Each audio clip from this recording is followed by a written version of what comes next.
प्राचीन हिंदू ग्रंथों में वर्णित सप्तसागर अब मिल गए हैं। जी हां, आपने सही सुना।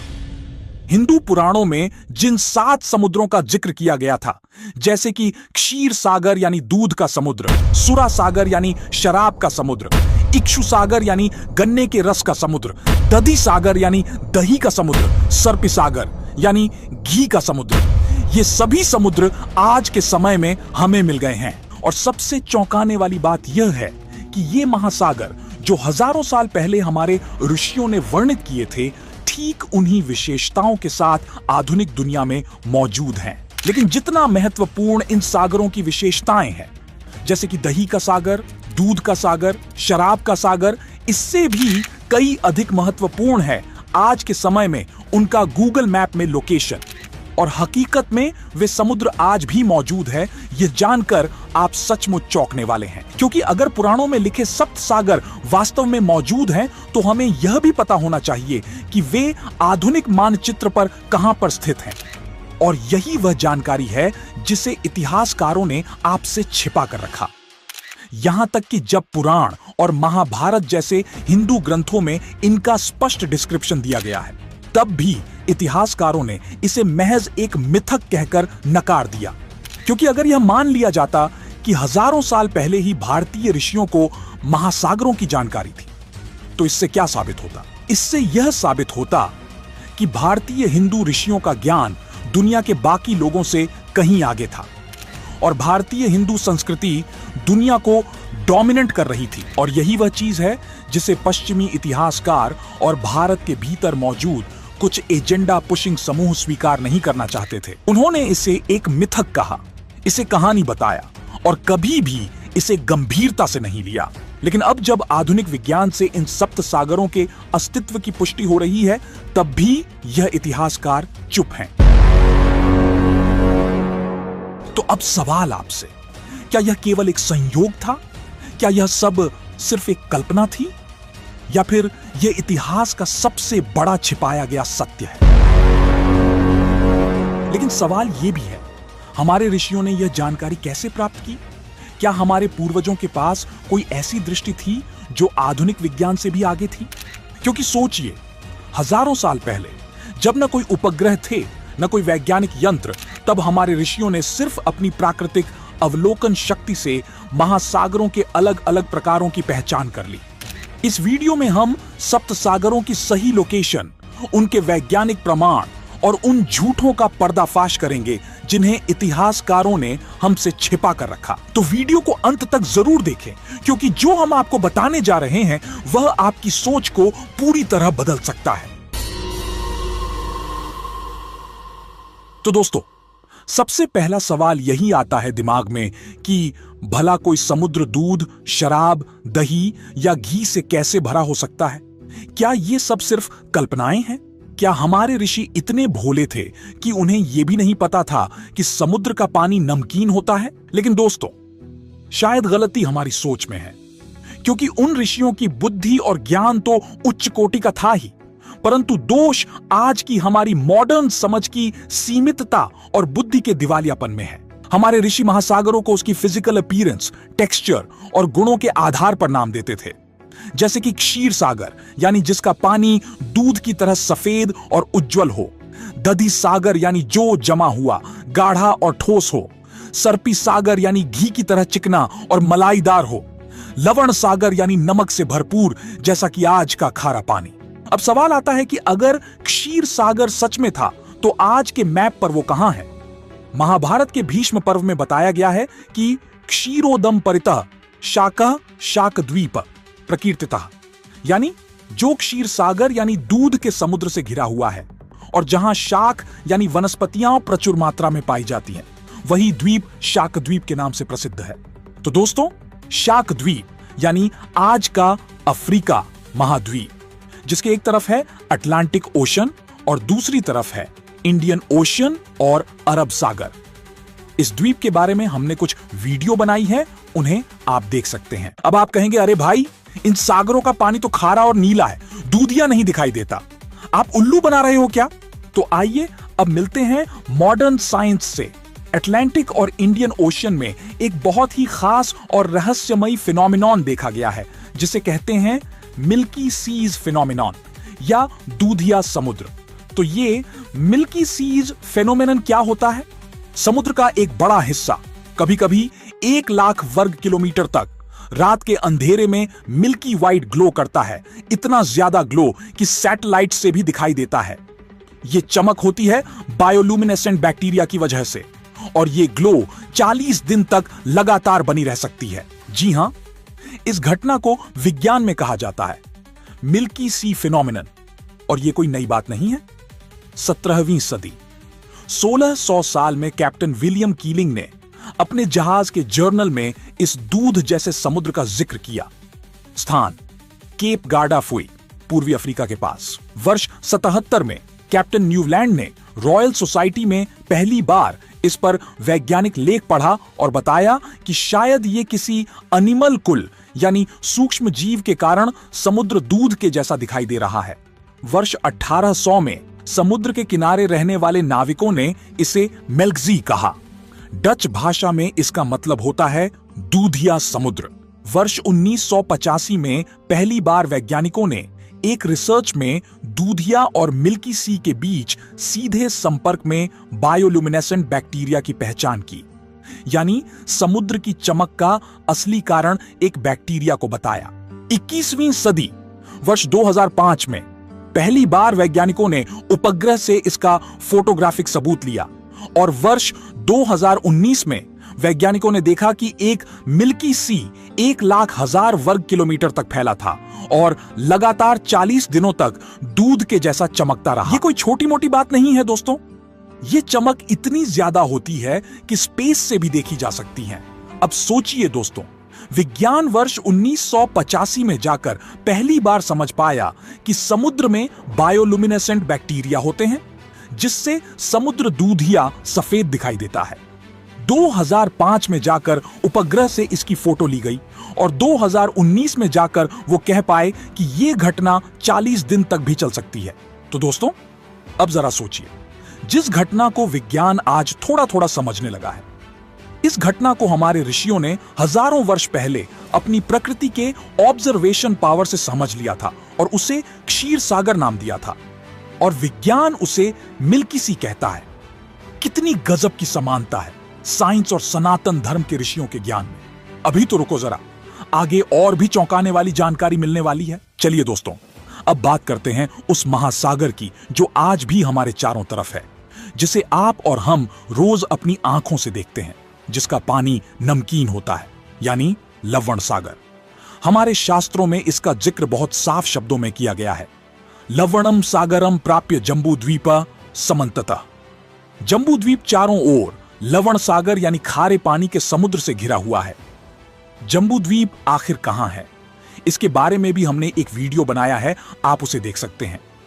आज के वैज्ञानिक नक्शे में अगर देखें तो जम्बूद्वीप का मतलब है पूरा एशिया महाद्वीप, जिसमें भारत, चीन, रूस, इंडोनेशिया, तिब्बत, जापान, रशिया जैसे देश आ जाते हैं।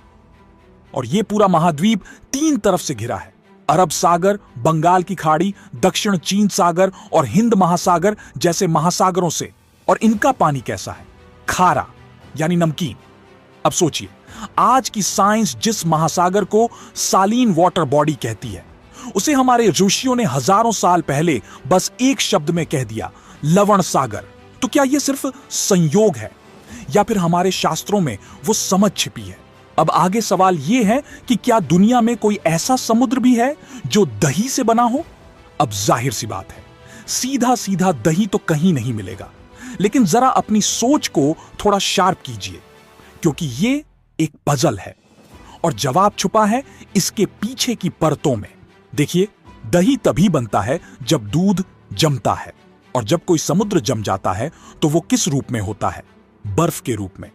और ऐसा ही एक महासागर है, आर्कटिक महासागर, जो यूरोप के उत्तर में फैला है और साल भर बर्फ की मोटी चादर में जमी हुई एक ठोस शांत सी सागर की शक्ल लेता है। अब सुनिए, विष्णु पुराण में लिखा है कि दधिसागर संयुक्तः क्रौंच द्वीप प्रकीर्तितः, यानी जो दधिसागर यानी दही जैसे जमे हुए समुद्र से जुड़ा हुआ है वो क्रौंच द्वीप कहलाता है। अब सवाल उठता है कि क्रौंच द्वीप कौन सा है? अगर आप आज गूगल पर सर्च करेंगे कि दुनिया में सबसे ज्यादा सारस पक्षी कहां पाए जाते हैं, तो जवाब मिलेगा यूरोप और रूस का उत्तरी इलाका। और क्रौंच का मतलब ही होता है सारस पक्षी, यानी हमारे ऋषियों ने हजारों साल पहले ही उस इलाके का नाम क्रौंच द्वीप रखा और उस जमे हुए महासागर को कहा दधिसागर। अब सोचिए, आज साइंस जिस आर्कटिक ओशन को फ्रोजन ओशन या पेरमाफ्रॉस्ट जोन कहता है, उसे हमारे ऋषियों ने इस समुद्र के लिए परफेक्ट शब्द दिया दधिसागर, यानी जमा हुआ सागर।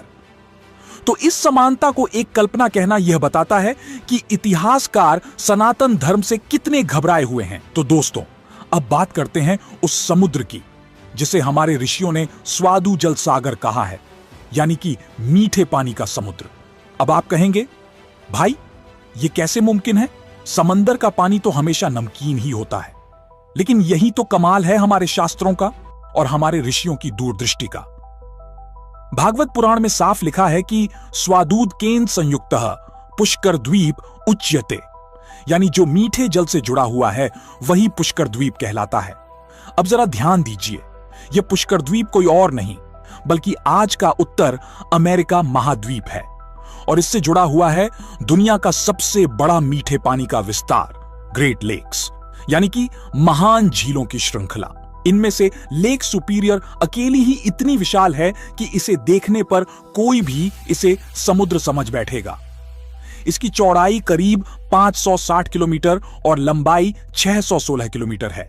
इतनी बड़ी कि खुद वैज्ञानिक भी इसे इनलैंड फ्रेश वाटर सी, यानी आंतरिक मीठे जल का समुद्र कहते हैं। और हजारों वर्ष पहले हमारे ऋषियों ने इसे स्वादु यानी मीठा जल सागर कह दिया था। और यह उत्तर अमेरिका पुष्कर द्वीप इसीलिए है कि संस्कृत में पुष्कर का अर्थ होता है सरोवर, तालाब या झील। और इस पुष्कर द्वीप यानी उत्तर अमेरिका में great lakes, lake superior, lake Michigan, Erie, Ontario, Huron जैसी अनेक मीठे पानी की जिले आई हुई है।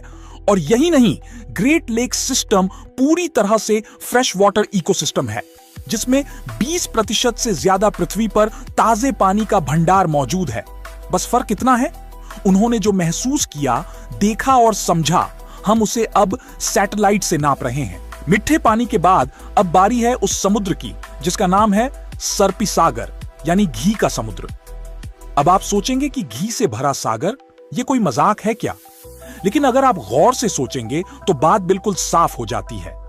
शुद्ध देसी घी जब शांत पड़ा रहता है तो उसकी ऊपरी सतह पर एक चमकदार परत जम जाती है, एक चिकनी सी मलाई। और बिल्कुल ऐसा ही दृश्य हमें देखने को मिलता है अंटार्कटिका के आसपास के समुद्रों में। यहां का समुद्र इतना ठंडा है कि उसकी ऊपरी सतह घी जैसी पपड़ी बनाकर जम जाती है, चिकनी, सफेद और स्थिर। और यही वजह है कि हमारे ऋषियों ने इसे सर्पिसागर कहा। भागवत पुराण में लिखा है कि सर्पिर्मयम सरह प्रोक्तम कुशद्वीपम समन्ततः, यानी जो सागर घी जैसे जल से भरा हुआ है वह कुशद्वीप के चारों ओर फैला हुआ है। अब सवाल यह है, कुशद्वीप कौन सा है? तो जवाब है अंटार्कटिका, क्योंकि कुश का अर्थ होता है ऐसा शुष्क और बंजर इलाका जहां कोई भी वनस्पति न पनपे। और अंटार्कटिका इसी का जीता जागता उदाहरण है। पूरे साल बर्फ से ढका, जीवन के लिए लगभग असंभव और पौधों के नाम पर शून्य। आज की वैज्ञानिक भाषा में इसे कोल्ड डेजर्ट यानी शीत मरुस्थल कहा जाता है। और यही बात हमारे ऋषियों ने हजारों साल पहले कुशद्वीप कहकर बता दी थी। अब बात करते हैं इक्षुरस सागर की, यानी गन्ने के रस के जैसे जल वाला समुद्र। अब नाम सुनकर आपको लगेगा कि यह तो मीठे पानी की बात हो रही है, जैसे कोई रस से भरा हुआ सागर हो। लेकिन असल बात उसके स्वाद की नहीं बल्कि उसके रंग की है। इक्षुरस सागर का मतलब है ऐसा समुद्र जिसका रंग गन्ने के रस जैसा हो, यानी हल्का हरा और थोड़ा मटमैला। विष्णु पुराण में लिखा गया है कि इक्षुरसोदका साग्रह प्लक्ष द्वीपम समावृणोत, यानी जो समुद्र गन्ने के रस जैसे जल से भरा है वह प्लक्ष द्वीप को चारों तरफ से घेरे हुए है। अब सवाल है, प्लक्ष द्वीप कौन सा है? तो इसका जवाब है ऑस्ट्रेलिया महाद्वीप। क्यों? क्योंकि प्लक्ष संस्कृत में गूलर के वृक्ष को कहते हैं और इस तरह के पेड़ ऑस्ट्रेलिया महाद्वीप में भरपूर पाए जाते हैं। अब ऑस्ट्रेलिया के आसपास के समुद्रों की अगर बात करें तो वैज्ञानिकों के अनुसार कई बार यहां का समुद्र हल्के हरे रंग का दिखाई देता है, बिल्कुल गन्ने के रस जैसा। 2019 में ऑस्ट्रेलिया के क्वींसलैंड में भारी बारिश हुई। बाढ़ का पानी जब समुद्र में मिला तो उसमें भरपूर पोषक तत्व थे। इन पोषक तत्वों की वजह से समुद्र में शैवाल यानी फाइटोप्लैंक्टन की संख्या बढ़ गई, जिससे समुद्र का रंग हरा हो गया और ये सब सैटेलाइट इमेजेस में भी साफ देखा गया। और यही नहीं, ऑस्ट्रेलिया के आसपास का समुद्री इलाका अक्सर सेडिमेंट इनफ्लक्स, बायोलॉजिकल एक्टिविटी और रिवर डिस्चार्ज की वजह से पानी हरे रंग में बदल जाता है। यानी जो बात आज वैज्ञानिक सैटेलाइट डेटा से समझ पा रहे हैं, वही बात हमारे ऋषियों ने हजारों साल पहले अपने ग्रंथों में लिख दी थी कि ये समुद्र गन्ने के रस जैसा दिखता है और इसलिए इसे इक्षुरस सागर कहा गया। अब अगला समुद्र जिसकी बात हमारे ऋषियों ने की है वो है सुरा सागर। नाम सुनते ही कुछ लोग सोच सकते हैं, भाई अगर सच में ऐसा शराब वाला समुद्र मिल जाए तो फिर बोतल क्यों खरीदें? लेकिन ठहरिए, यहां बात नशे की नहीं बल्कि उसके रंग और प्रभाव की है। गरुड़ पुराण में लिखा गया है कि सुरा सागर संयुक्तः शालमल द्वीप उच्यते, यानी जो सुरा सागर यानी शराब जैसे जल से घिरा है वो है शालमल द्वीप। और अगर आज के भूगोल में देखें तो ये शालमल द्वीप कोई और नहीं बल्कि दक्षिण अमेरिका महाद्वीप है। अब आते हैं असली धमाके पर। इस इलाके में समुद्र के पानी में जो घटना होती है वो है रेड टाइड ब्लूम। और नाम पर मत जाइए, ये कोई फूलों की बारिश नहीं, ये एक गंभीर जैविक घटना है जहां समुद्र में कुछ विशेष प्रकार के शैवाल एल्जी इतने अधिक फैल जाते हैं कि, और ध्यान से देखिए, वो लाल रंग, वो गाढ़ापन और वो तरलता, कई बार ये समुद्र का पानी दिखता है ठीक वैसा ही जैसे रेड वाइन या शराब। मतलब ये समुद्र दिखता भी शराब जैसा है और उसकी हवा भी नशे जैसी टॉक्सिक। रेड टाइड के दौरान समुद्र का पानी केवल दिखने में ही अलग नहीं होता बल्कि उसमें ऐसे तत्व होते हैं जो इंसानों और जानवरों के लिए हानिकारक होते हैं। यानी उसका प्रभाव भी सुरा जैसा ही होता है, नशा, टॉक्सिक इफेक्ट और स्वास्थ्य पर असर। तो हमारे ऋषियों ने जिसे सुरा सागर कहा वो कोई कल्पना नहीं थी बल्कि वो एक समुद्री यथार्थ है जिसे आज की साइंस ने नाम दिया है रेड टाइड। और अब बात करें शालमल द्वीप की।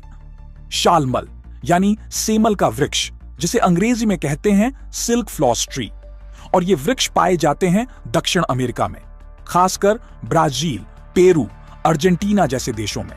तो जरा सोचिए, वनस्पति भी वही, समुद्र का रंग भी वही, असर भी वही, तो फिर नाम भी वही क्यों ना हो? इसलिए दक्षिण अमेरिका है शालमल द्वीप और उसके चारों ओर फैला समुद्र सुरा सागर।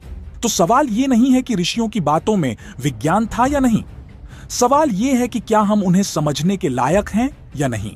वीडियो को शेयर कीजिए, सब्सक्राइब कीजिए, क्योंकि हम यहां कहानियां नहीं सबूतों के साथ अपनी जड़ों की सच्चाई लेकर आते हैं। धन्यवाद।